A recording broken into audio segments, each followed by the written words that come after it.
There have been allegations that Jonathan and Suzy Lamb are falsifying their testimony regarding their daughter's abuse, and Daystar and Joni Lamb have been at the center of the debate that results from these allegations.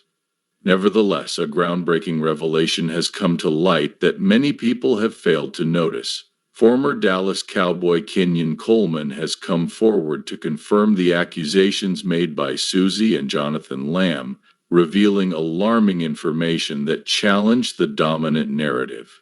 We would appreciate it if you could take a moment to like this video and subscribe to our channel before we proceed with our investigation of this shocking information, because to your support we are able to provide you with the most recent updates and in-depth analysis.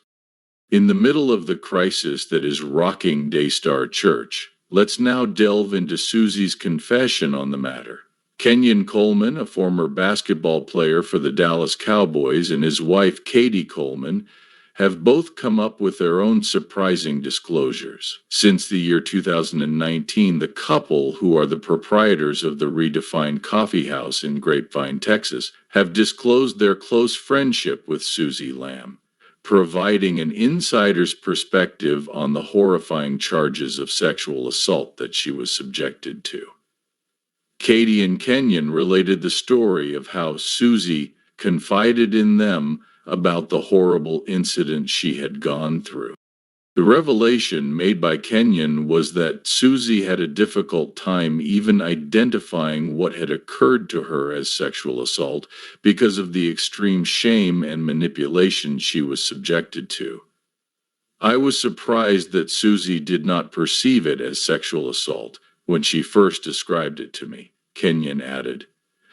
I was taken aback by her lack of recognition. He went on to explain how Suzy was led to believe that her behavior might have been a contributing cause, along with the suggestion that she was excessively flirtatious.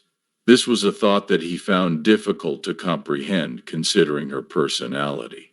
The Colemans made their coffee shop a safe haven for Suzy, providing her with a secluded area in which she could gather her thoughts and work through the trauma she had experienced. Suzy was hesitant to seek counseling despite their urging to do so because she was afraid that Joni Lamb would discover the truth, which would result in unpleasant consequences.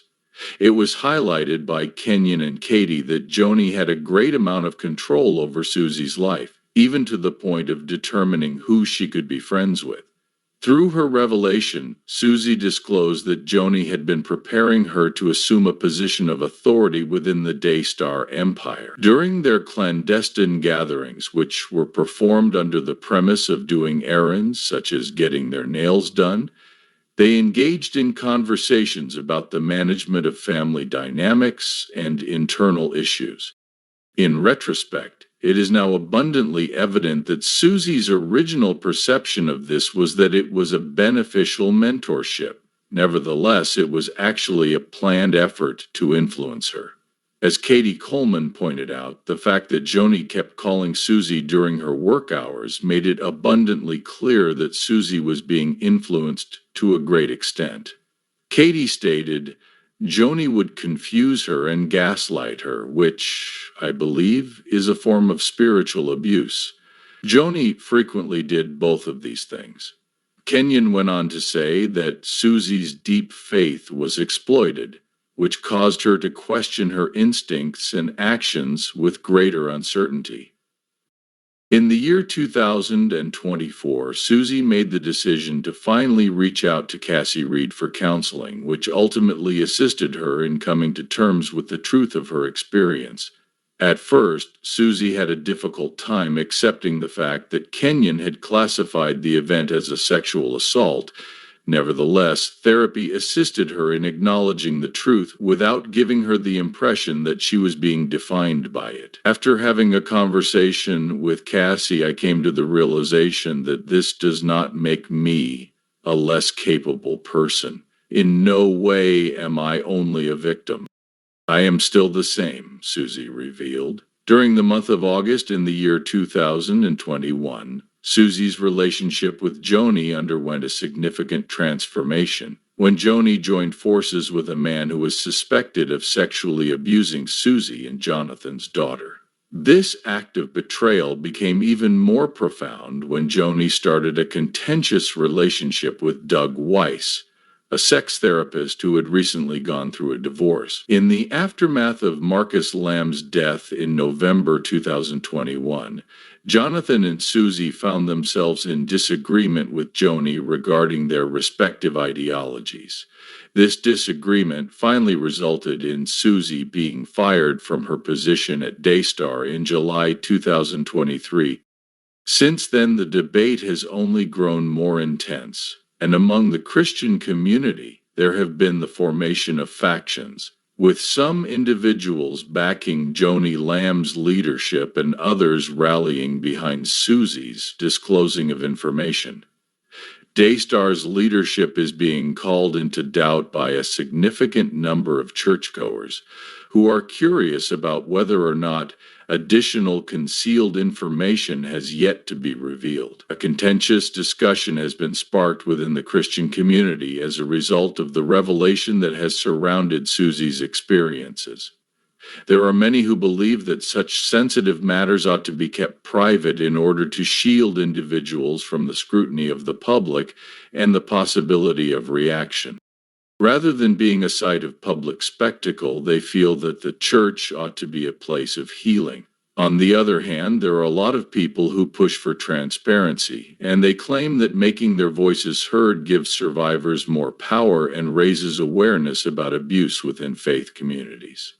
It is their contention that bringing these difficulties to light helps break the cycle of silence and shame, as well as creates an environment that is conducive to healing and providing support. In response to these charges, the leadership of the church, especially Joni Lamb, has mainly remained silent, which has contributed to the spread of rumors and further exacerbated the existing conflicts. Those who are opposed to the organization believe that the fact that they are unable to publicly address these problems is evidence of a culture of control and secrecy that exists within the organization. Supporters, on the other hand, assert that Joni is being unfairly targeted and that there are always two sides to any piece of information. This controversy also raises broader issues about the responsibility of religious institutions, as there has been an increase in the number of instances of spiritual abuse and wrongdoing. A great number of people are advocating for better monitoring and openness in the leadership of churches. Furthermore, the topic of discussion has broadened to encompass the manner in which religious leaders ought to respond to reports of abuse within their congregations, as well as the measures that are required to establish safer settings for members. How Daystar will react to the growing number of people who are coming forward to share their experiences is something that remains to be investigated. Are they going to admit that they have made mistakes in the past and take substantial action? Or are they going to continue to deny and deflect? There is a possibility that this case will establish a precedent for how faith-based groups would handle circumstances that are comparable in the future. This argument brings up an important question. Should personal experiences such as Suzy's be kept secret in order to avoid backlash? Or is it more advantageous to share them openly in order to encourage empathy and support through the dissemination of information? It is without a doubt that Joni Lamb has a great deal to account for, both publicly and personally, if the claims that have been made by Suzy and Jonathan Lamb are true. Furthermore, the weight of these charges extends far beyond simple misunderstandings or disagreements within the family.